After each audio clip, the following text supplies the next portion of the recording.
Welcome to Chad Hates Carbs. Today we're going to be doing one of my favorite recipes, which is gumbo. This is Paula Deen's recipe, modified pretty drastically, just because it's more in the spirit of real gumbo, which is throw all the stuff you have into a pot and eat it. So, with that, first of all, we start with a Dutch oven right here. I'm going to put in an amount of peanut oil. I prefer peanut oil just because, yeah, peanut oil is my favorite of all of the oils because it's cheaper than olive oil and not as problematic as soybean oil or canola oil. But to that, on medium-high heat, we're going to add, this is an andouille sausage, a pound of andouille sausage, and we're going to just brown that up for a while. Generally, this will take, I don't know, probably 5 minutes or so to get all browned up. And once we get that done, we'll be back to take a look at the next phase. All right, once I see it start to get crusty, there's little black specks on some of them. I don't want all of it to have a little bit of burn on it, but I want a few of them to have a little bit of burn on it. You go ahead and remove this. Just set it aside.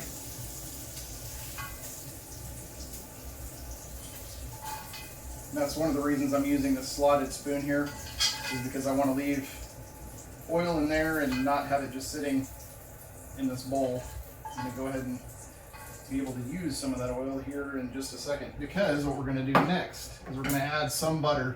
It calls for a bunch of butter at very specific times, and whatever butter I have in the fridge that hasn't been used, that's in a half a stick or something, I put a half a stick in. You'll be happier with half a stick of butter.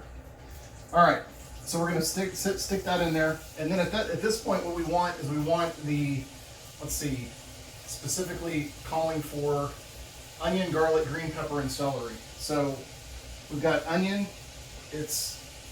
Basically this is one onion that was chopped last night. We're going to slap that in there. The celery is whatever celery I had left in the fridge. I'm going to throw that in there. And then this is not green pepper. This is our garden stuff. We grew mucho nacho peppers this year. They're kind of in between a green pepper and a jalapeno. Eating in the raw, it's a lot more like a jalapeno, and it's plenty hot. So for a lot of the spice, we like spicy food, so I just cut up a whole bunch of those mucho nacho peppers. This is significantly more than you should normally put in, but we have a lot of them, so this is the use it up because it's in the garden. In that spirit, this is zucchini that we have in the garden that we needed to use up, so we're going to go ahead and put that in as well. We're going to cook this until the onions are clear. That's kind of the gauge for this. And again, if you do it like I do, you're going to end up with blackened bits on the bottom. The reason that I don't mind that is because that's, in my view, that's my roux. I don't put any flour in. There's no. The classic method is you put the butter in, and then you put flour in there, and you get it nice and brown. And obviously, flour, carbs. I'm not down with that. So I don't bother with it. So I just put this stuff all in here and let the blackened bits of sausage that were on the bottom just kind of cook into this. And then we just let this sit in this medium-high heat, and like I said, until the onions get clear, which normally takes a few minutes. The recommendation here in the actual recipe is 10 minutes, which is fine. 10 minutes will definitely be enough time. Sometimes you can kind of rush it a little bit by leaving it at a high heat and going to town. That's one of the other advantages, though, of using this Dutch oven style container or a cast iron. If you wanted to use a cast iron, which is basically what this is the weight allows it to retain temp pretty well. So throwing in a whole bunch of cold stuff out of the fridge or whatever isn't going to cause a problem. The other thing that I should probably add right now is the garlic. This is 2 cloves of garlic. My wife was kind enough to dice up for me because I'm no good at dicing garlic. She does it by hand. I have to use the cheater tools. So let's go ahead and get that in there as well. The things that we leave until later, just so we're clear, you'll notice, so we cooked the meat. We've put in the Trinity that they call in French cooking, which of course Cajun food is based on Creole, French, etc. Anyway, we're going to cook this down. We're going to leave the okra. This is homegrown okra. I guess I cut up all of it. Here's some frozen okra from earlier in the season. Our okra's been going crazy this year too, so we got plenty of fresh okra here. But the okra and the tomatoes we're going to put in later, because if you put them in right away, you don't need them to do this. They will cause significant problems if you try to add them now. So you want to get this stuff all cooked down before you add in those items there, because they'll break down much quicker than these things will. You want these in here so that they soften up and get nice and consistent in their texture and whatnot. So we'll let this cook down and I'll be back in a minute. All right, so it's been a minute. The onions are starting to look pretty good, pretty clear, cooking down nice. So we're going to go ahead and do the next phase.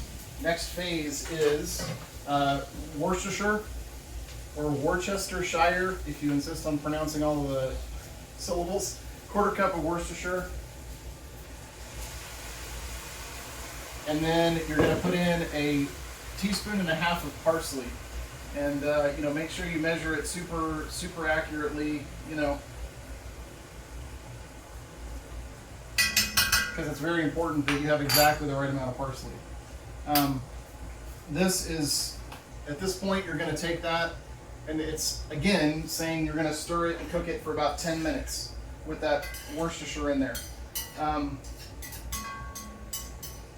Generally speaking, I don't wait. That the recipe says to do this and stir it and do all that, whatever, and I'm lazy. I'm not interested in standing over a hot stove in the summertime when it's hot outside and hot inside.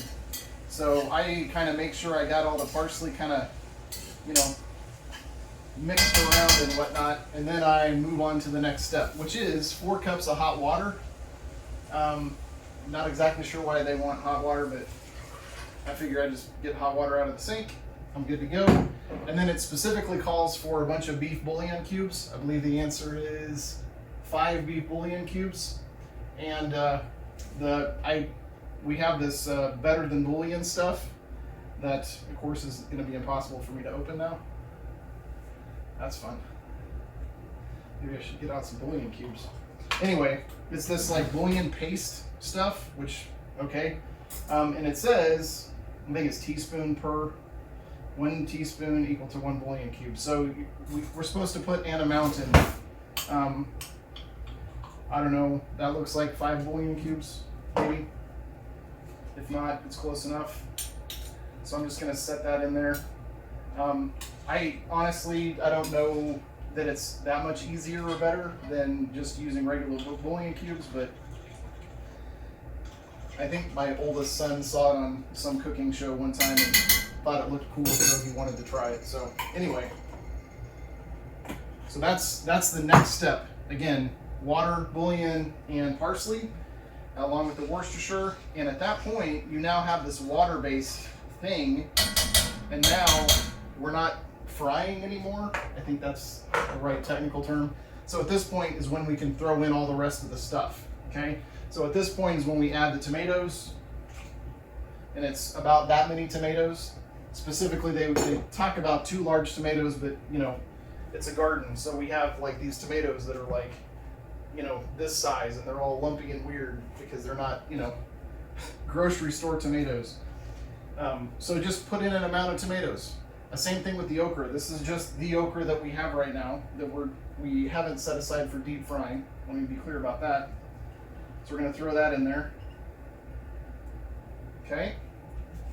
We're going to put our andouille sausage back in there. And then we're going to put in rotisserie chicken is the recommendation. So this is another kind of a silly trick, but at Walmart, a lot of times they'll sell the rotisserie chickens for like really, really cheap.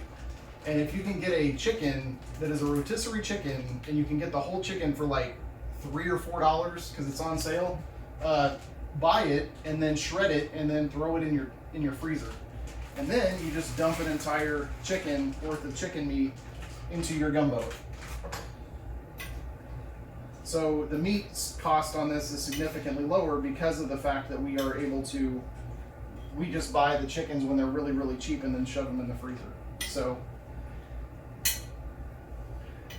it's actually cheaper in that case to buy them cooked already than it is to buy them when they're, you know, uncooked and sitting in the little shrink wrap packages. So anyway, I also think that the fact that you're adding in the pre-cooked chicken makes it a little bit less of a scary thing. Some people don't like, you know, cooking things on the stove because did my chicken get to the right temperature, etc. They freak out. So that's another benefit to that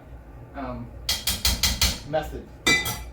So now that we've got all that stuff in there, the key here is, and that one of the things that sucks about putting in frozen chicken like that, it hadn't been thawing out very long, is that you do have to bring this to a boil. Once you bring it to a boil, then you're going to reduce it down to low, like maybe a 1 or 2 on an electric.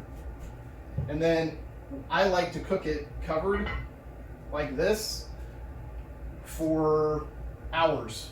This, you'll see, it's 11:45 in the morning. We're having this for dinner at 6 o'clock. So I'm going to leave it covered and it's going to just kind of stew and whatnot all day long. And that's the beauty of gumbo, is you don't have to worry about timing. So we'll see in a minute. I just got started cooking and realized that I forgot the most important ingredient. Tony C's, Tony Chacheres. I have no idea how you actually pronounce his name because nobody called him that. They just said Tony C's. This is the seasoning for gumbo and most Cajun food. I lived in Louisiana for about a year when I was a kid, and best food part of my life, pre getting married, of course. So anyway, I put a lot of Tony C's in, you know, maybe, I don't know, tablespoon, 2 tablespoons, but this is the go-to.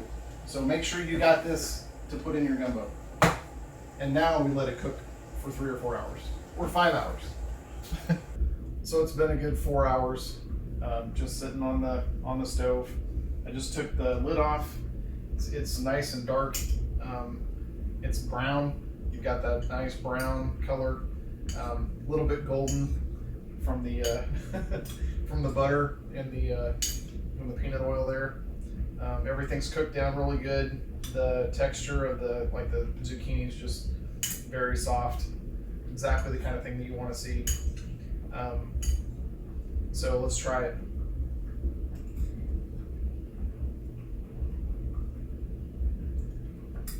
It's good. It's funny because I put all those hot peppers in there, and yes, I did seed them when I chopped them up, but it's really not super spicy because obviously removing the seeds and the membrane reduces the heat. But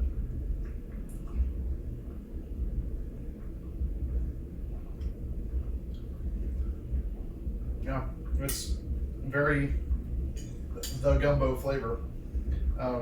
A lot of it, like I said, the Tony C's makes a big deal. I really do think that it's better with andouille sausage rather than just the standard. You can use standard Polska kielbasa. That works just fine. I have also I've cubed up chicken thighs.